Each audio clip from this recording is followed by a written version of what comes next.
RFI et France 24 présentent Mardi politique.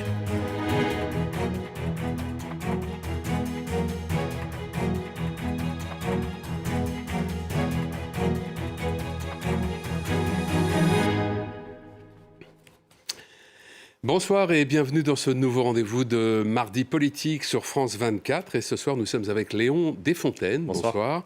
Tête de liste communiste pour les élections européennes de juin prochain. Vous êtes une très jeune tête de liste. Vous avez 28 ans, ce qui vous fait d'ailleurs un point commun, on a déjà dû vous le dire, avec Jordan Bardella, tête de liste du Rassemblement national. La jeunesse est-elle seulement un état, éphémère d'ailleurs, ou aussi un atout ?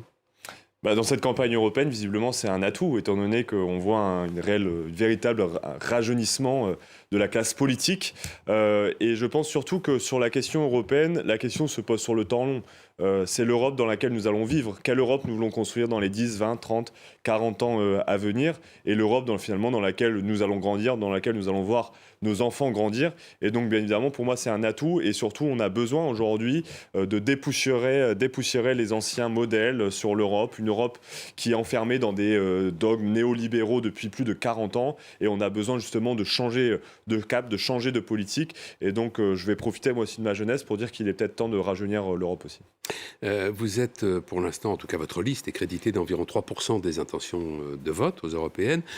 Donc ça signifie qu'en l'état actuel des choses, vous n'auriez aucun député, puisqu'il faut faire au moins 5% des voix. Est-ce que ça n'est pas difficile de continuer à rester mobilisé dans ce contexte ? Moi, au contraire, j'observe d'ailleurs un petit frémissement dans les sondages. On est entre 3 et 4%.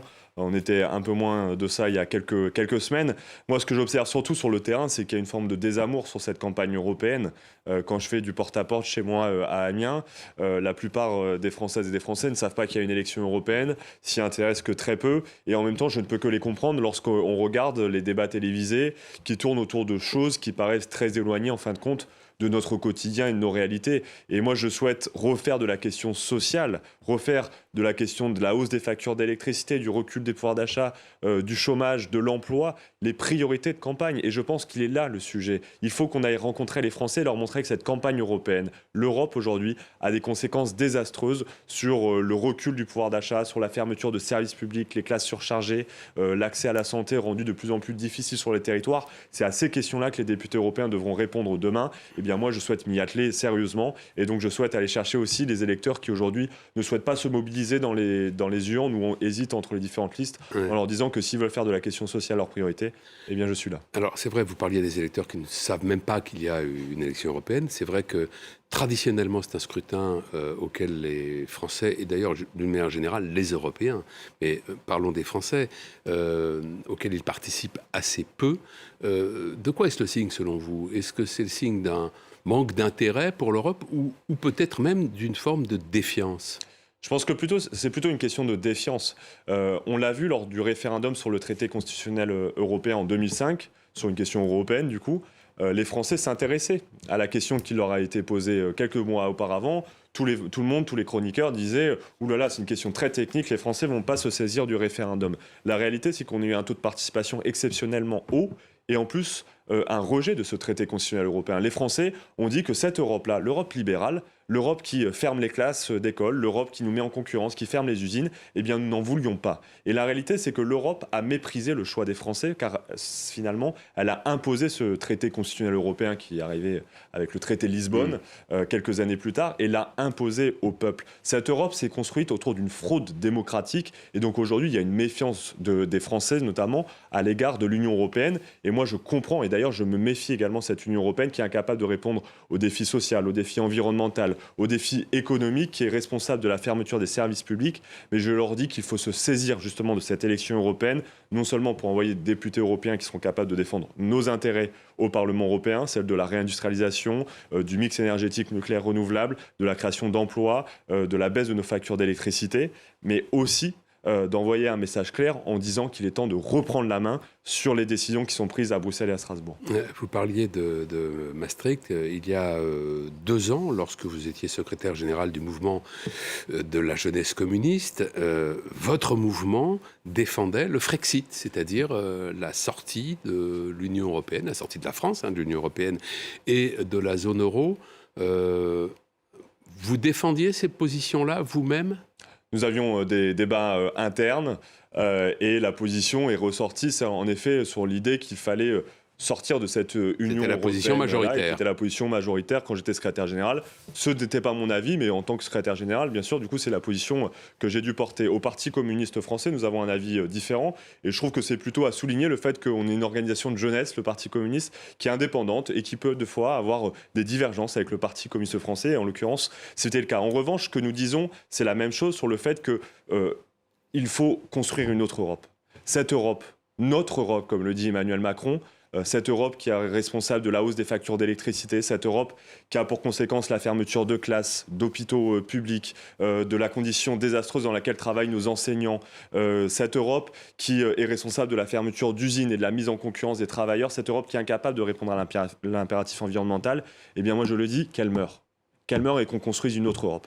Une Europe qui soit capable réellement d'écouter les besoins et les aspirations de notre population, les besoins et les aspirations des travailleurs de ce pays, de créer des emplois, de créer des usines pour retrouver notre souveraineté. Une Europe qui soit capable de faire baisser les factures d'électricité. L'Europe d'Emmanuel Macron, celle de Raphaël Glucksmann, qui est d'ailleurs la même, eh bien moi je le dis, qu'elle meurt et qu'on en construise. Et celle de Manon Aubry, qui est tête de liste de la France insoumise. Est-ce que vous vous sentez éloigné de ce qu'elle défend comme ligne européenne ? Moi, je déplore le fait que je me sente de plus en plus éloigné de la position de la France insoumise, alors qu'historiquement... Sur d'autres sujets plus nationaux, même sur mais la sur question l'Europe européenne. Aujourd'hui, elle nous dit qu'elle est la tête de liste de la NUPES. Mais la NUPES, c'est quoi ? Je vois dans sa liste, moi, le fait qu'elle ait notamment des fédéralistes, par exemple, sur sa liste aux européennes, en position éligible, l'ancien coordinateur de Génération.s, qui, il y a quelques années, je rappelle, était avec Benoît Hamon, proposait un sursaut fédéral.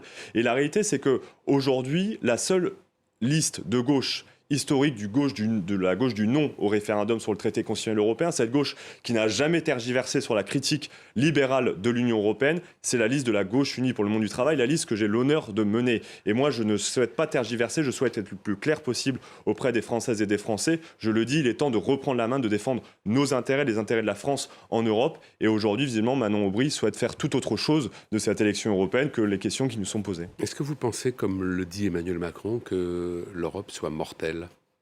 Je pense que l'Europe est déjà mortelle pour nos services publics, premièrement, et surtout... Non, mais lui, quand il dit ça, vous avez bien compris, c'est qu'il s'inquiète d'une disparition de l'Union européenne. Mais la réalité, c'est que si l'Europe aujourd'hui est aussi affaiblie, si l'Europe est au bord de la récession économique, si l'Europe et la France surtout est en train de perdre son tissu industriel et en train de perdre des usines indispensables à sa souveraineté, c'est à cause des recettes qu'il a lui-même mis en place que l'Europe d'Emmanuel Macron, justement, a mis en place, a défendu cette vision très néolibérale de l'Europe, c'est-à-dire le retour de règles austéritaires, de fermeture des services publics, de mise en concurrence des travailleurs, cette Europe d'accord de libre-échange avec les agriculteurs du monde entier qui ont pour conséquence la mise en concurrence déloyale de nos agriculteurs avec les agriculteurs de l'autre bout du monde, notamment néo-zélandais, chiliens, canadiens, etc.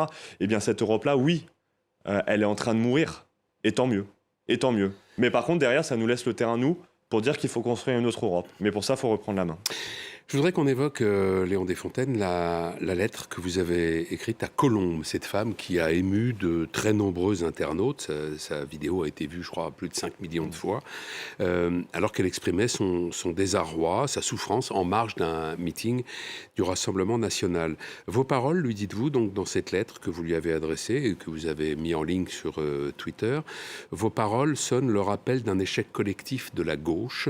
La gauche vous a oublié et méprisé, soit par désintérêt des classes populaires, soit au fallacieux prétexte que vous ne faites pas partie d'un hypothétique peuple de gauche chimiquement pur.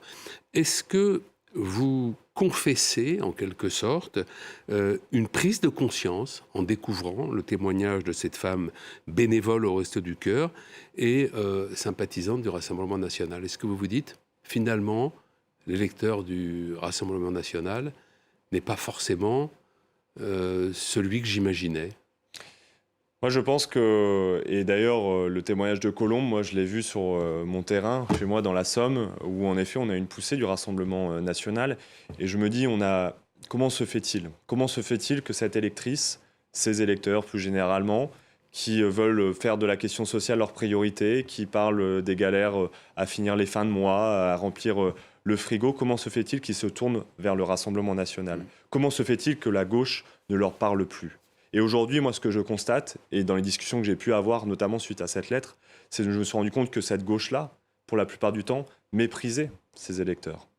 Voire leur tourner le dos. C'est qui cette gauche? Mais c'est la gauche qui est défendue soit d'une part par Raphaël Glucksmann, qui aujourd'hui nous propose une Europe par exemple fédéraliste, en disant que finalement il faut une Europe qui défend la France vainqueur de la mondialisation, celle qui s'en est toujours bien sortie avec cette ouverture européenne toujours plus libérale, et celle qui finalement souhaite radicaliser les discours, notamment celle de Jean-Luc Mélenchon qui vient radicaliser les discours, qui ne parle plus de certains thèmes qui sont pourtant des thèmes prioritaires, comme notamment la question de la sécurité, mais aussi comme la question du pouvoir d'achat qui n'est pas omniprésente. Eh bien moi, je l'assume complètement. Je dis qu'il faut tendre la main à ces électrices et ces électeurs qui aujourd'hui votent Rassemblement national, mais il faut aussi leur tendre l'oreille.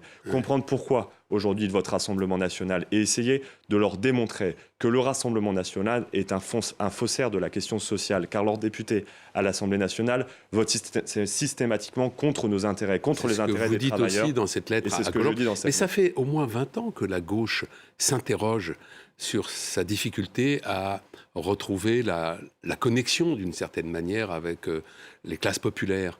De quoi est-ce le signe?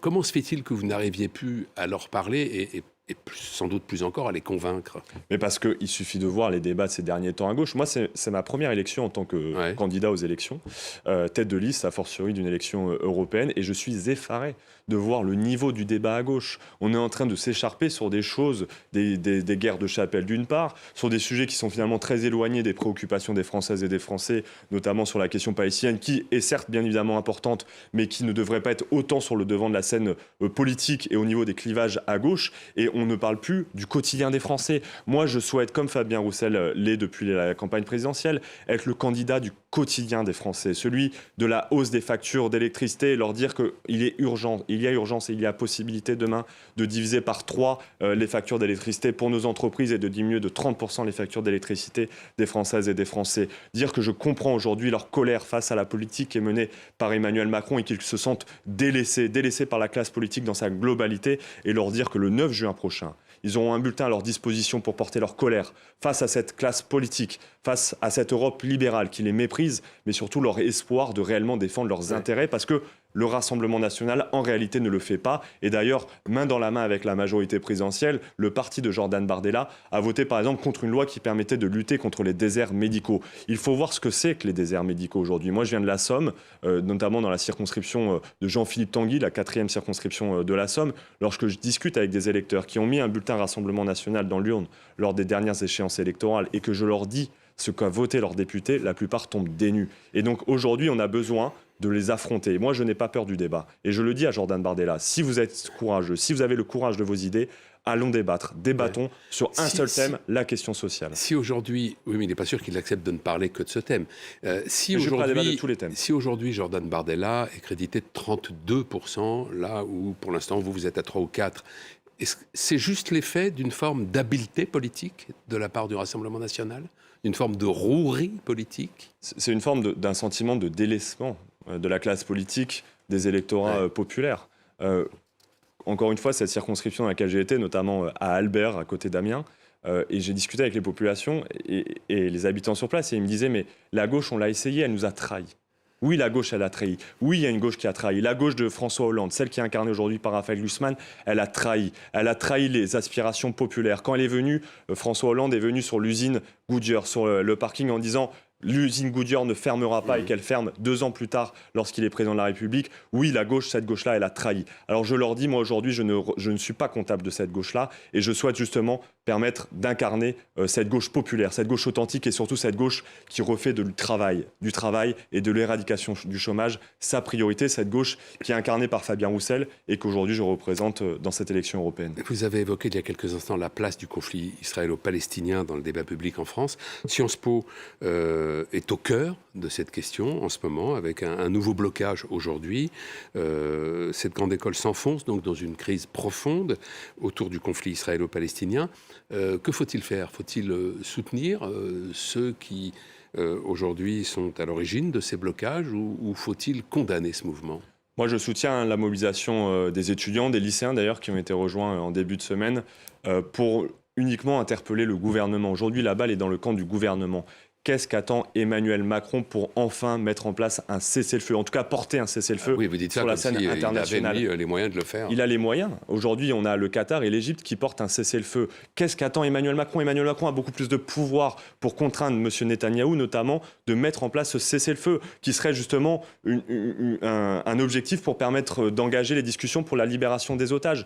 On a aujourd'hui une offensive de la part de l'armée israélienne contre Rafah. 1,5 million de Palestiniens sont dans cette ville et dans quelques jours, si on n'est pas capable de porter un cessez-le-feu, alors nous verrons se multiplier les massacres. Qu'attend Emmanuel Macron pour porter un cessez-le-feu sur la scène internationale, pour porter une voie d'une paix juste et durable entre Palestiniens et Israéliens ? Et vous verrez, les mobilisations étudiantes cesseront. Mais aujourd'hui, la balle est dans le camp du gouvernement pour qu'enfin ils puissent réellement agir pour une paix juste et durable.